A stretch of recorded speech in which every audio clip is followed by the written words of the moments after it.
So, students, we were doing our question based upon this relation between electric field and potential gradient. In last video, we at the last point we got some battery problem, so our video was cut at that point. So, ये potential की value हमें दी हुई है 4x square. हमें electric field बताना है. यहां से इलेक्ट्रिक फील्ड एक्स एक्सिस के अलॉन्ग कितना आ गया minus d by d x. तो minus d by d x 4x square यहां से कितना आ गया माइनस टू इसलिए क्योंकि ये एक्स स्क्वायर का डिफरेंशिएशन करेंगे तो 2x होता है और 4 ऐसे का ऐसा तो माइनस 8x वोल्ट पर मीटर ये आ गया. अब देखिए वाई एक्सिस के अलॉन्ग जब हम इसको डिफरेंशिएट करेंगे तो आप देख रहे हैं वाई एक्सिस के अलॉन्ग कोई हमारा एक तरह से कोई पोटेंशियल वाई पे डिपेंड ही नहीं कर रहा. वाई फैक्टर है ही नहीं, यहां पर वाई फैक्टर ही नहीं है तो वाई के विद रिस्पेक्ट टू डिफरेंशिएशन क्या हो जाएगा जीरो. सिमिलरली जेड के विद रिस्पेक्ट टू भी डिफरेंशिएशन जीरो. अब इलेक्ट्रिक फील्ड को जब हम इस तरीके से लिखेंगे E vector equal to E x i cap plus E y j cap plus E z k cap. Okay, तो इलेक्ट्रिक फील्ड क्योंकि एक्स एक्सिस के अलॉन्ग कितना था माइनस 8x. ओके, तो इलेक्ट्रिक फील्ड एक्स एक्सिस के along क्योंकि minus 8x था तो माइनस 8x आई कैप वोल्ट पर मीटर. अब फॉर पॉइंट दिस उसने क्वेश्चन ये पूछा था कि हमें पोटेंशियल कहां पूछा है उसने 1 मीटर 0 मीटर 2 मीटर पर. तो यहां पर अगर हमें पोटेंशियल बताना है तो ये कितना होगा x की जगह कुछ नहीं करेंगे सिंपल 1 पुट अप कर देंगे तो E कितना आ गया एक्स एक्सिस के अलॉन्ग माइनस 8 आई कैप वोल्ट पर मीटर. बाकी हमने इसलिए नहीं लिखे क्योंकि y और z तो एग्जिस्ट ही नहीं कर रहा, वो उनकी वैल्यू पहले ही जीरो है. तो ये हमारा फाइनल आंसर आ गया. ये हमें बताना था इलेक्ट्रिक फील्ड की वैल्यू. ओके, नेक्स्ट क्वेश्चन देखिए. क्वेश्चन की स्टेटमेंट देख रहे हैं. If potential in the region of space around point this is given by, ये पोटेंशियल की वैल्यू है 10x square plus 5y square minus 3z square. Calculate 3 components of electric field at this point. ये potential की value दी हुई है और हमें इलेक्ट्रिक फील्ड के 3 कंपोनेंट इस पॉइंट पे बताने. देखिए हमेशा एक सिंपल चीज ध्यान रखिए कि इलेक्ट्रिक फील्ड की जो वैल्यू होती है, मैं इसको नीचे भी लिख देता हूं. इलेक्ट्रिक फील्ड की वैल्यू यहां साइड में लिख देते हैं.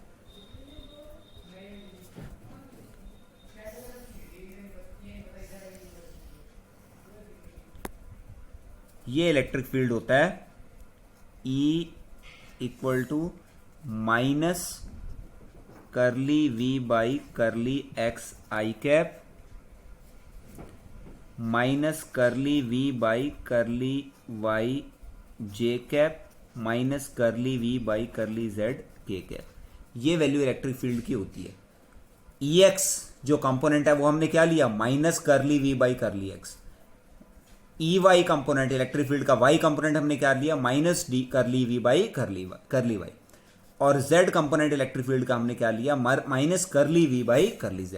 अब आपका क्वेश्चन ये हो सकता है कि करली लेने की क्या जरूरत थी, इलेक्ट्रिक फील्ड जो सिंपल है वो भी लिया जा सकता था.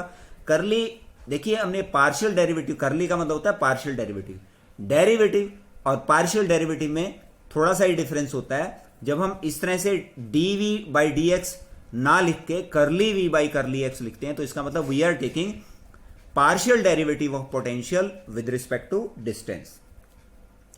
हम पोटेंशियल का x के रिस्पेक्ट टू डेरिवेटिव ले रहे हैं. सिर्फ जब हम पोटेंशियल का सिर्फ x के रिस्पेक्ट टू डेरिवेटिव लेंगे, बाकियों के रिस्पेक्ट टू डेरिवेटिव नहीं लेंगे तो उसको बोलते हैं पार्शियल डेरिवेटिव. करली V से लिखते हैं इसको. ये क्या रिप्रेजेंट कर रहा है, दिस इज रिप्रेजेंटिंग डिफरेंशिएशन और derivative of potential only with respect to x. कि जब हम केवल x के रिस्पेक्ट टू डेरिवेटिव लेंगे बाकी छोड़ देंगे. और ये क्या है derivative of potential with respect to y. जब हम केवल y के रिस्पेक्ट टू लेंगे और बाकियों को कांस्टेंट मानेंगे.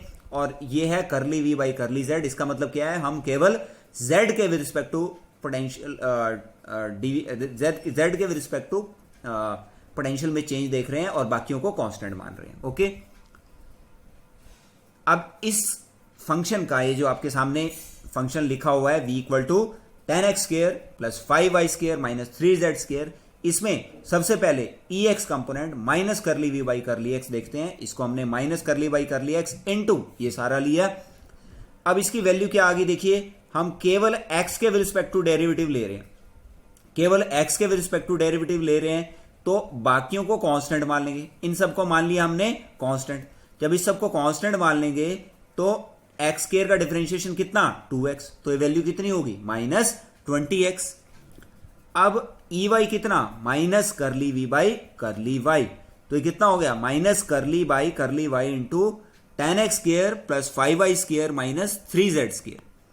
अब अगेन हम बाकियों को कांस्टेंट मानेंगे। किसको कांस्टेंट मानेंगे, इसको और इसको। अब इसके विद रिस्पेक्ट टू डेरिवेटिव, इसका डेरिवेटिव y के रिस्पेक्ट टू क्या हो जाएगा -10y। ओके, इसी तरह से Ez कितना minus curly v by curly z।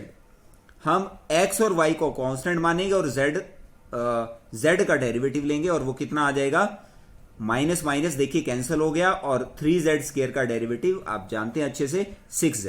तो ये तीनों वैल्यूज आ गई। फिर से देखिए Ex कितना आ गया, ये अक्सर क्वेश्चन देखिए पेपर में आते हैं, इसको ध्यान से समझ लीजिए। Ex कंपोनेंट इलेक्ट्रिक फील्ड का कितना आ गया -20x, Ey कंपोनेंट कितना आ गया -10y, और Ez कंपोनेंट कितना आ गया 6z। So for point -1 metre, 2 metre, 3 metre Ex कितना -20 इंटू देखिए x की वैल्यू कितनी, x की वैल्यू है -1 मीटर। x की वैल्यू जब माइनस है तो -20 इंटू -1, ये कितना आ गया 20 वोल्ट पर मीटर। इसी तरह से Ey कितना -10 इंटू 2, ये कितना आ गया -20 वोल्ट पर मीटर। और Ez कितना आ गया 6z, z की वैल्यू 3 मीटर है, तो 6 इंटू 3 कितना आ गया 18 वोल्ट पर मीटर आ गया। तो Ex की वैल्यू कितनी आई देखिए, Ex की वैल्यू आई 20 वोल्ट पर मीटर, Ey की वैल्यू कितनी आई -20 वोल्ट पर मीटर, और Z कंपोनेंट इलेक्ट्रिक फील्ड का कितना आ गया 18 वोल्ट पर मीटर। यही तीनों कंपोनेंट्स हमें बताने थे। So I think this is clear to you. Thank you.